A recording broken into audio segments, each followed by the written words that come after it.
उमापति महादेव की।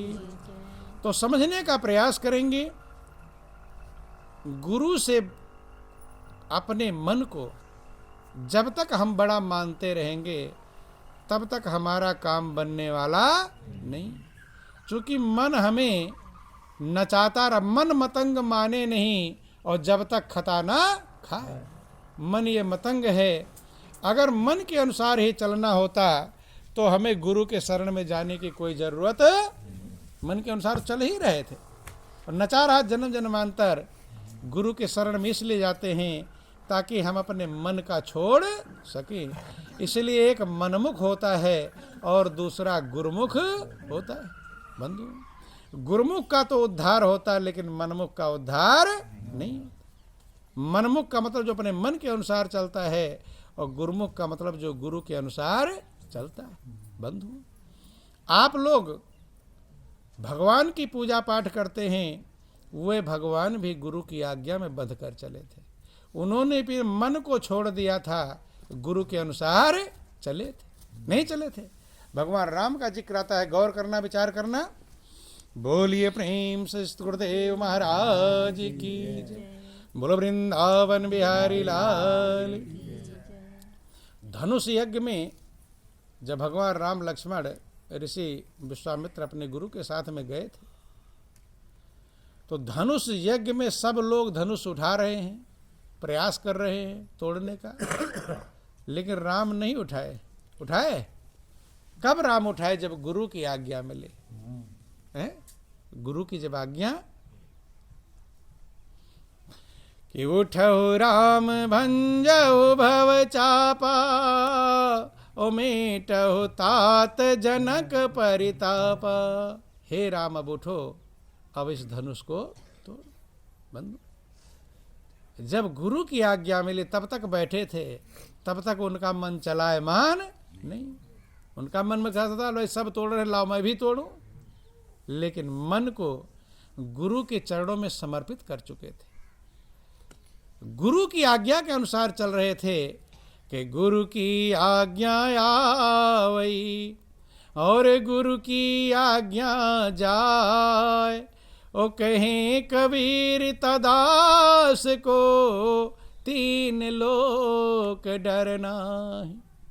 गुरु की आज्ञा से आता है, गुरु की आज्ञा से चलता है, तो फिर उसका बाल निर्भय हो जाएगा, उसका भय खत्म हो जाएगा। बंधु, शिक्षा लेनी चाहिए कि जिन्हें हम भगवान कहकर पुकारते हैं, वे भी जब उठते हैं तो ध्यान करते हैं गुरु महाराज जी का। किसका ध्यान करते हैं? गुरु। कि गुरु ही प्रणाम मन ही मन कीना, अति लाघव उठाए धनु लीना। मन ही मन में गुरु को प्रणाम करते हैं, गुरु महाराज जी की कृपा को प्राप्त करते हैं, गुरु की आशीर्वाद को प्राप्त करते हैं, गुरु की दया को प्राप्त करते हैं। पीछे बात मत करो, पीछे जो लोग हैं ध्यान देना। बोलो वृंदावन बिहारी लाल। बात करना है तो आगे आ जाओ आप लोग, ध्यान दो। उमापति महादेव की। तो ध्यान देना, मन ही मन में गुरु महाराज जी को प्रणाम करते, आशीर्वाद लेते, गुरु की कृपा प्राप्त करते हैं। कहीं भी मनुष्य को चलना चाहिए तो राम से अगर शिक्षा लेनी है तो हर कदम पर गुरु की कृपा को प्राप्त करना चाहिए। बोलो वृंदावन बिहारी लाल की जय। जब भगवान राम लंका पर विजय प्राप्त करके आते हैं, माँ कौशल्या देखती इतने सुकुमार हैं मेरे बालक, और राक्षसों का नाम सुना था, रावण, कुंभकर्ण, मेघनाथ, अहिरावण, कितने बड़े बड़े राक्षस। तो सुकुमारता को देखकर माँ कौशल्या की आंखों में आंसू आ गया।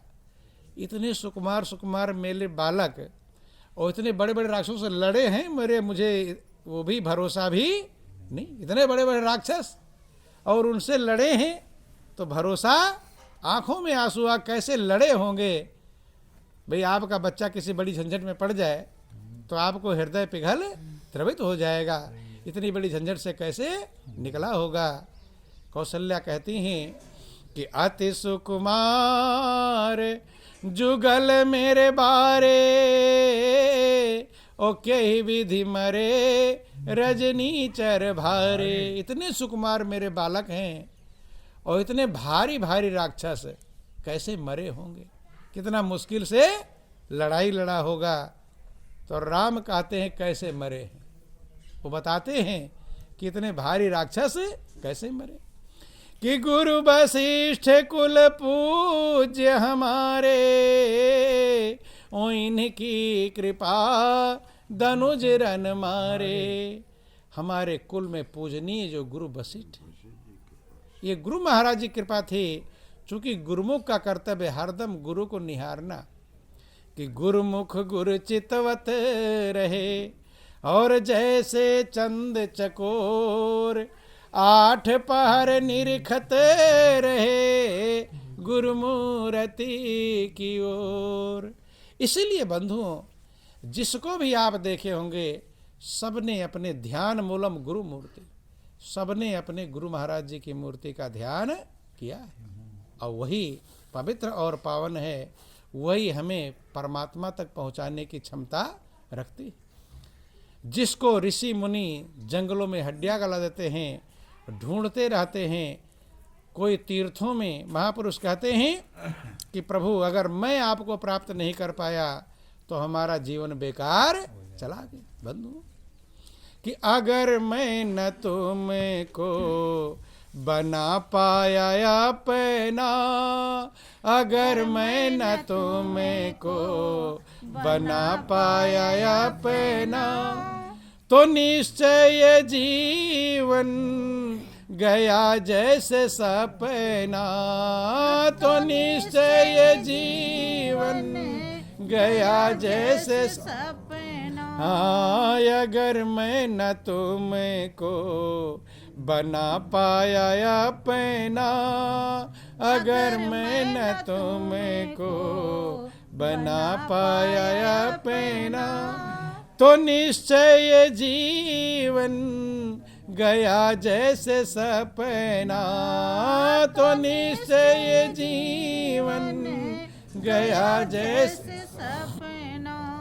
तुम्हारे लिए कोई गंगा नहाता, तुम्हारे लिए कोई गंगा नहाता, कोई दान उपवास सेवा कमाता, कोई दान उपवास सेवा कमाता, कोई दान दे दे के दौलत लुटाता, कोई दान दे दे के दौलत लुटाता।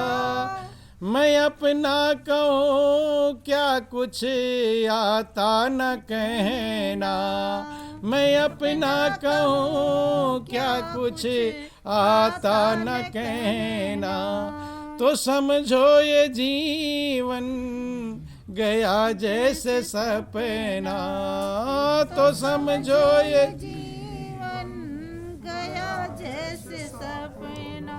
अगर मैं न तुमको बना पाया अपना, अगर मैं न तुमको बना पाया अपना, तो निश्चय जीवन गया जैसे सपना, तो निश्चय जीवन गया जैसे सपना। कोई दर बदर तीरे थों में भटकते, कोई दर बदर तीरे थों में भटकते, तुम्हारे लिए उनको कितने हैं ठगते, तुम्हारे लिए उनको कितने हैं ठगते। कोई पाठ उपवास पूजा भी करते, कोई पाठ उपवास पूजा भी करते, कठिन से कठिन योग तप व्रत करते, कठिन से कठिन योग तप व्रत करते, महामूढ़ को कुछ भी आया न करे ना, महामूढ़ को कुछ भी आया न करे ना, तो समझो ये जीवन गया जैसे सपना, तो समझो ये जीवन गया जैसे सपना, अगर मैं न तुमको बना पाया अपना,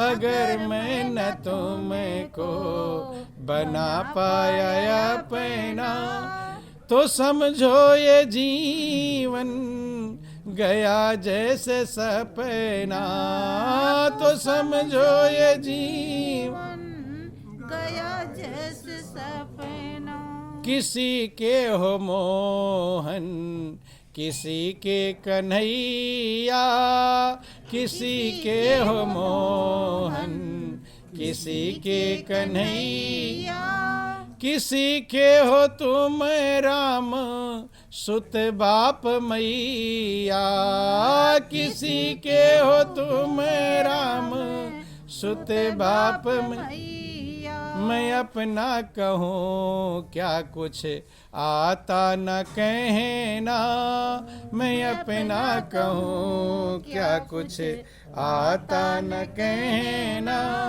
तो समझो ये जीवन गया जैसे सपना, तो समझो ये जीवन गया जैसे सपना। देखो ध्यान देना, गुरु की शरण में क्यों जाते हैं हम, ये लोग जान पाते नहीं।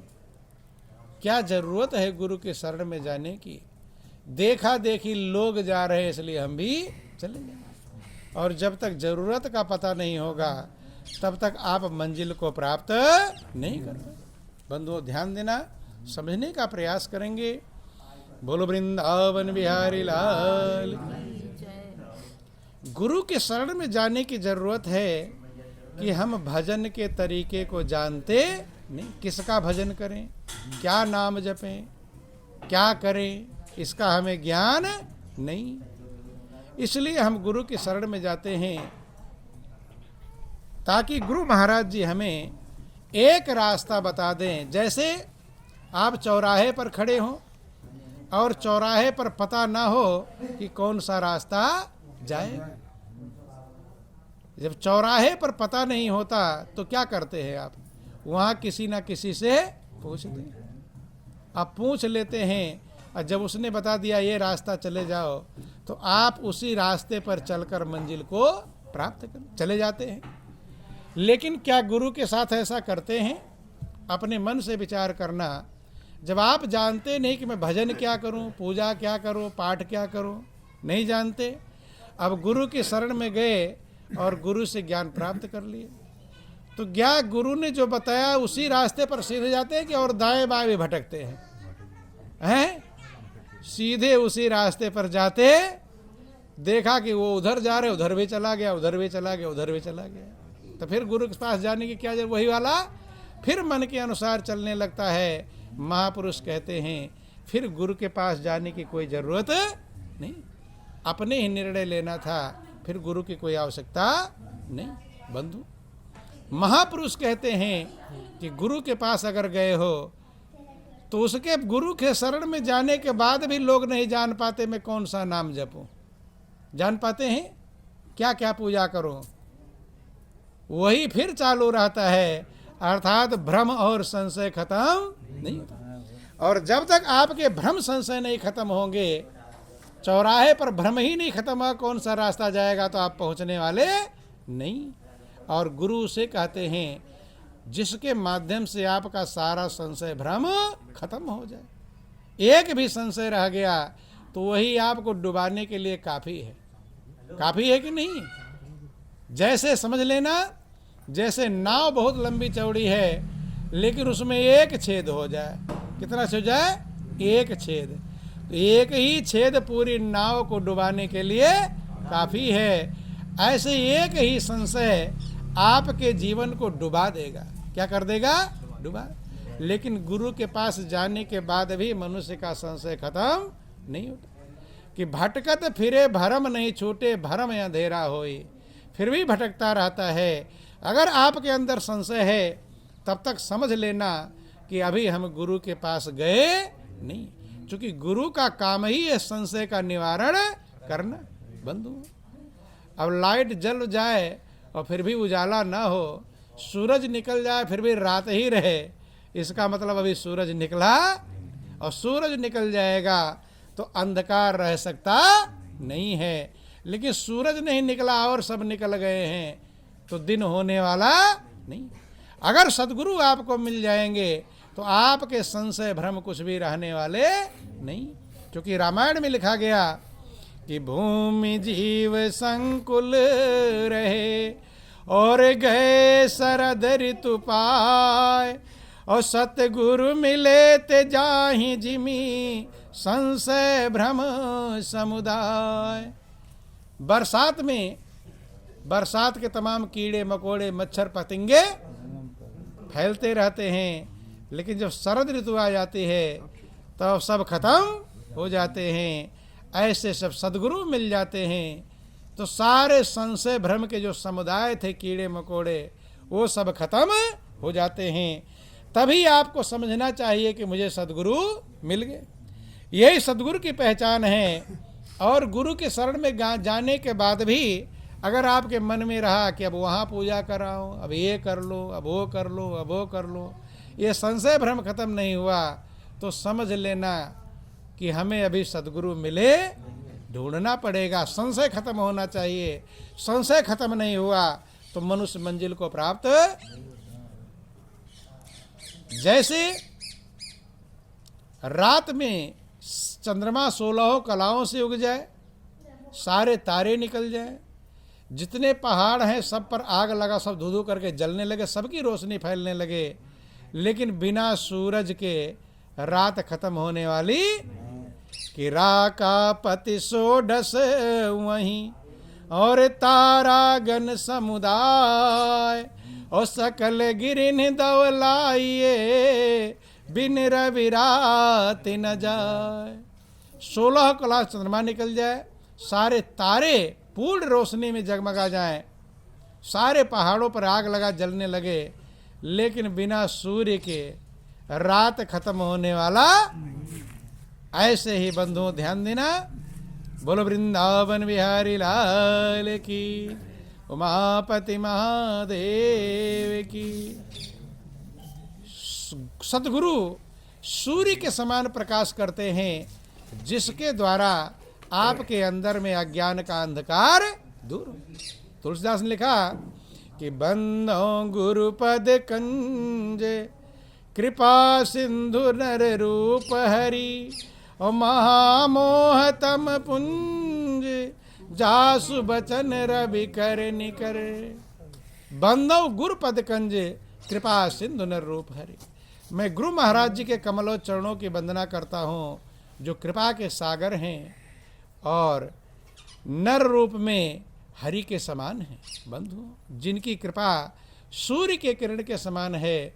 जैसे सूर्य की करनी क्या है कि जब सूर्य की किरणें निकलती हैं तो अंधकार खत्म हो जाता है। सूर्य की करनी क्या है कि ठंड खत्म हो जाता है। अभी आप लोग ठंड में कितने कांप रहे थे, और सूर्य की किरणें निकली तो ठंडक आपको खत्म। दूसरी चीज़ है कि जहाँ भी कोई चीज़ छिपी हुई थी वो छिपी हुई वस्तु आपको नज़र आ जाती है, अर्थात गुप्त भेद का पता चल जाता है। बंधु, ऐसे कहते हैं कि जब गुरु की कृपा होती है तो गुप्त भेद जो है उसका आपको ज्ञान हो जाता है।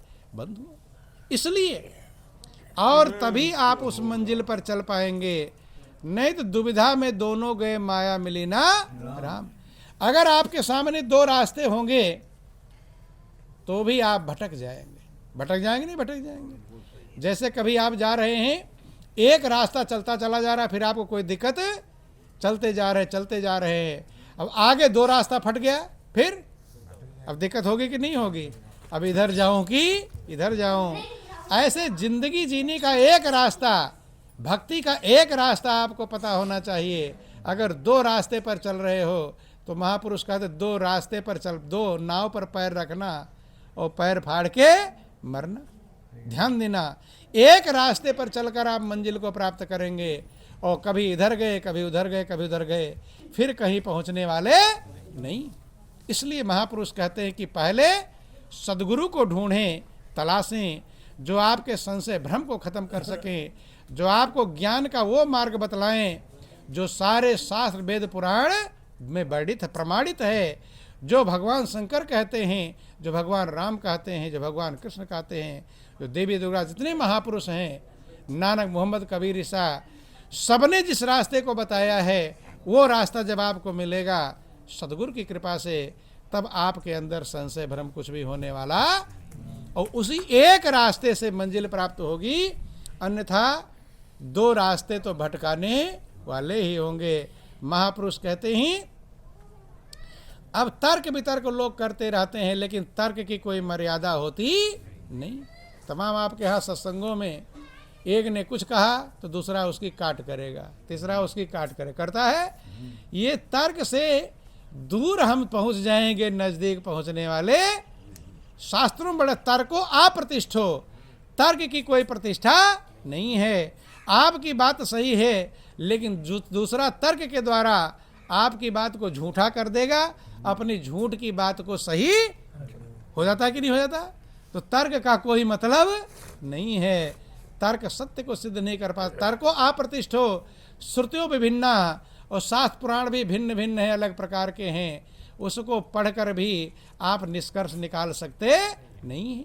क्यों? रामायण में लिखा गया कि वेद पुराण बहु कहो पाई, और छूट न अधिक अधिक अरुझाई। वेद पुराण बहुत सारे उपाय बताए हैं, उससे जीव की ग्रंथि छूटती नहीं और उलझते हैं कि नहीं उलझते? यहाँ तो ये लिखा, वहाँ, चूंकि वेद पुराण शास्त्र अनुभव पर लिखा गया है और आपको अनुभव है नहीं, बिना अनुभव के उसको पढ़ेंगे तो उलझेंगे ही उलझेंगे। कुछ लोग सोचते हैं रामायण का पाठ कर लेंगे मेरा कल्याण हो जाएगा। पाठ करने से कल्याण होने वाला, जिंदगी बीत गई पढ़ते पढ़ते। इन शास्त्रों को, महापुरुषों की वाणियाँ हैं, उनको पढ़कर कैसे आप मंजिल को नहीं पाएंगे। जैसे एक डॉक्टरी की किताब पढ़ करके कोई सोचे कि मैं ऑपरेशन कर लूँ, भाई डॉक्टरी किताब में तो सारा लिखा हुआ है, कैसे काटना है, कैसे चीरना है, क्या दवा देना है, सब लिखा है। किताब में लिखा कि नहीं लिखा? अब आप तो पढ़े लिखे हो ही, अब सोचे क्या डॉक्टर 1 लाख रुपया फीस देना है, मैं तो पढ़ा लिखा हूँ, 2-4 हज़ार में डिसीजन बॉक्स आ जाए, चीड़ फाड़ के सामान आ जाएंगे, 2-4 हज़ार की दवा आ जाएगी, और माँ के किडनी में ये है कि है पथरी है, जो भी है, अब मैं उसका ऑपरेशन खुद ही कर लूँगा। अब किताब खोल कर बैठ जाओ और काटना चालू, किताब तो बता रही कैसे कैसे काटना होता, कैसे ऑपरेशन, सब लिखा हुआ है, सारी थ्योरी लिखी हुई है, और बैठ जाओगे ऑपरेशन करने के लिए तो माँ को इलाज करोगे कि मारोगे? क्या करोगे? हैं? कभी भी किताब को पढ़कर ऑपरेशन कर सकते? ऐसे रामायण, गीता, भागवत जो है, ये अनुभव वाली डॉक्टरी की किताब है। क्या है? ये अनुभव की किताब है। इसको पढ़कर भ्रमित तो हो जाएंगे, लेकिन मंजिल को पहुंचने वाले नहीं, इसे पहुंचेंगे नहीं बंधुओं। क्योंकि ये जो कहता है आप उसकी बात स्वीकार करते नहीं। जब उसने एक बात कह दिया, गुरु बिन बहुनितर न कोई, तो किताब छोड़ करके तुरंत कहाँ जाना चाहिए? गुरु जाते हैं, वही अखंड रामायण पाठ करते रहते। जब उसने कहते गुरु के बिना भवसागर पार हो ही नहीं पाओगे, तो उसकी बात अगर समझ में आ गई होती तो उसी के चक्कर में रहते या दौड़ते। विवेकानंद जब पढ़ा था, सारे 7 वेद पुराणों का अध्ययन किया था, जब उन्होंने समझा था कि रास्ता संत बताएंगे, तो सारे को पोटली बांध के रख दिया, फिर पढ़ा नहीं दोबारा। कोई ग्रंथ पढ़ते यही कहते कि संत के पास जाओ, सब ग्रंथ यही कहते कि नहीं कहते? रामायण आप पढ़ोगे, उसमें सबसे पहले कहा गया, भगवान राम सबरी को समझाते हैं कि प्रथम भगति संतन कर संगा। भक्ति शुरू ही तब आपकी होगी जब आप संत के पास जाओगे। पहली भक्ति है, कौन सी भक्ति? संत का संग करोगे। तो किताब पढ़ना चाहिए, संत का संग करना चाहिए, क्या करना चाहिए। लेकिन करते क्या हो, राम की बात माने।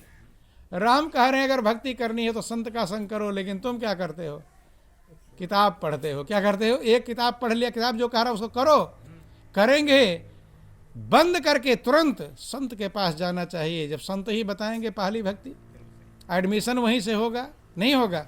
लेकिन छोड़ते हैं, उसको पढ़ना छोड़ते और भ्रमित रहते हैं। इसीलिए रामायण में लिखा, वेद पुराण बहु कहो उपाई और छूट न अधिक अधिक अरुझाई। उलझ जाते हैं, समझ नहीं पाते क्या करूं क्या, जिंदगी बीत जाती है। रामायणी पूरे बन जाते हैं, रामायण के सब चौपाइयाँ दोहे याद हो जाते हैं। कुछ लोग कहते हैं रामायण तो उनको मुखाग्र है, पूरा तुलसीदास को भले नहीं याद रहा होगा लेकिन उन्हें याद हो गया है। लेकिन कहीं समझ कहीं चल पाते नहीं, भ्रम नहीं खत्म होता, संशय नहीं खत्म होता है। इसलिए महापुरुष कहते हैं, जब कह दिया प्रथम भगत संतन कर संगा तो संत के पास चले जाओ। जब कह दिया गुरु बिन भवनित तरे ना कोई, तो गुरु के पास चले जाओ। कोई नहीं तरेगा तब रुकना है, या तो आप होशियार हो जाता, जब कोई में से अलग हो। नहीं समझ में, क्या कह दिया, गुरु बिन भवनित तरे ना कोई, और जो बिरंच शंकर सम होई। ब्रह्मा के समान भी नहीं हो पाओगे और शंकर के समान भी नहीं हो पाओगे। लेकिन लग गए अपनी होशियारी में, चालाकी में।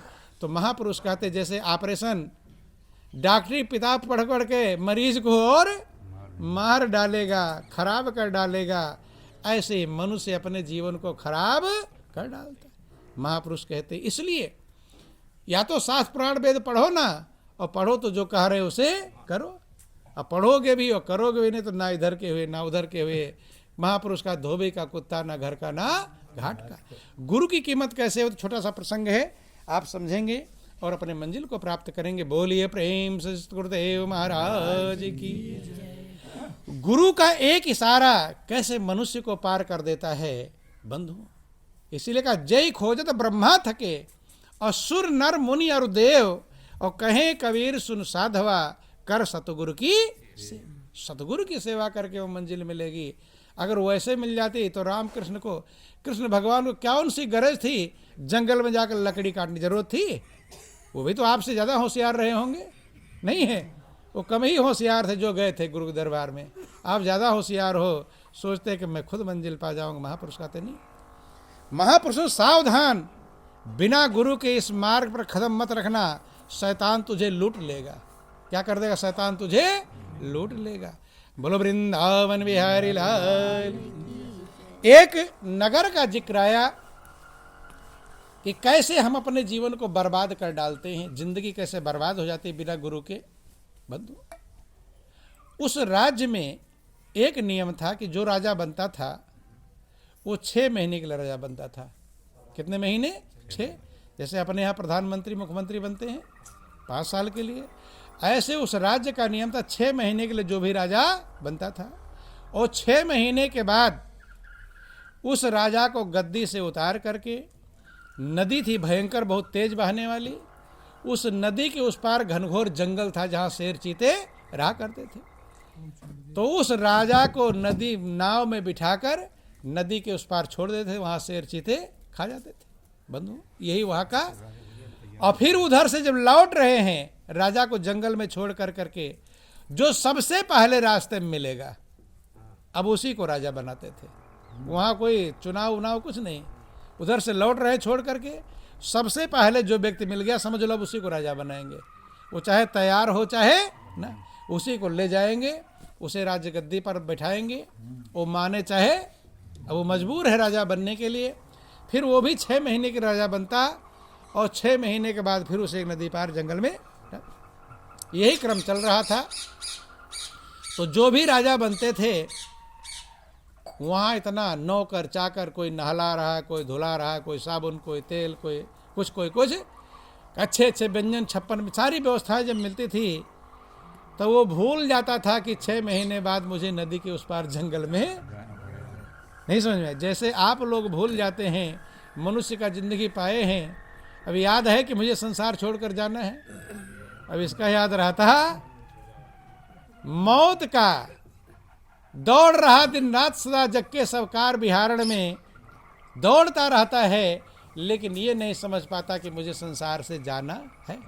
ये ध्यान रहता है, जाने का ध्यान, रहने का ध्यान है। अब ये करूँगा, तब ये करूँगा, तो ये करूँगा। रहने का तो ध्यान है, लेकिन जाने का ध्यान नहीं है। अगर जाने का ध्यान होता तो आप जाने के लिए कुछ तैयारी करते, नहीं करते?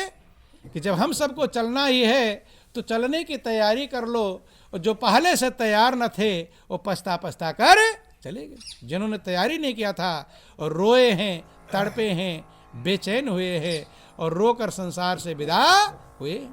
बोलिए प्रेम से गुरुदेव महाराज की। तो बंधुओं ध्यान देना, अब जो है सबसे पहले जो भी मिल जाता उसे ही राजा बना देते, लेकिन उनको इतना आराम सुख सुविधा मिलता कि वो भूल जाते थे कि 6 महीने बाद मुझे नदी के उस पार जंगल में डाला जाएगा और शेषिते खा लेंगे। यही क्रम चल रहा था। संजोग से एक गुरु का भक्त, जो गुरु का शिष्य था, ध्यान देंगे, गुरु का भक्त उधर से आ रहा था, और जब राजा को लोग जंगल में छोड़कर आ रहे थे तो वही गुरु का शिष्य मिल गया। जब गुरु का शिष्य मिल गया तो उन्होंने उसे कहा, भाई अब तुम्हें राजा बनना है। क्या बनना है? राजा। उन्होंने कहा, मुझे राजा वाजा बनने से कोई मतलब नहीं। क्योंकि गुरु भक्त था, वो कहा था मैं बिना गुरु की आज्ञा के एक कदम भी चलता नहीं, गुरु के आदेश के अनुसार चलता हूँ, और मुझे राजगद्दी से कोई मतलब नहीं। लोग सोचे राजा बनने के लोग कितने खुश होते थे, और ये कहा रहा मुझे राजगद्दी से कोई मतलब नहीं। लेकिन कहते तो है तुम्हें मतलब हो, मन हो चाहे ना हो, अब तुम्हें राजा बनना ही पड़े। अब जबरदस्ती ले गए, उसका मन तो था नहीं, ले गए, अच्छी प्रकार से नहलाया धुलाया, ऐसा नहला रहे कोई दूध से साबुन से, मतलब अच्छी प्रकार से श्रृंगार फ्रृंगार, राशि सोने चांदी हीरे मोती जो भी, राजगद्दी पर बिठाया और वहाँ का नियम पढ़कर सुनाया। अब तुम 6 महीने के राजा बनोगे। संविधान जो था, 6 महीने के बाद आपको नदी के उस पार जंगल में डाल दिया जाएगा। का संविधान पढ़कर सुना दिया गया, ये फार्मूला है। अब जिसको जो आज्ञा दोगे सब तुम्हारा आर्डर मानेंगे। मंत्री संतरी सिपाही सेना फौज नौकर चाकर सब तुम्हारी आज्ञा का पालन करेंगे। उसको एक ही चिंता थी कि गुरु की आज्ञा के बिना मैं ये काम कर रहा हूं। बंधु वही बेचैन था। जब उन्होंने कहा कि अब सब लोग तुम्हारा कहना माने के, सब मानेंगे, हाँ सब मानेंगे, कैसा करो एक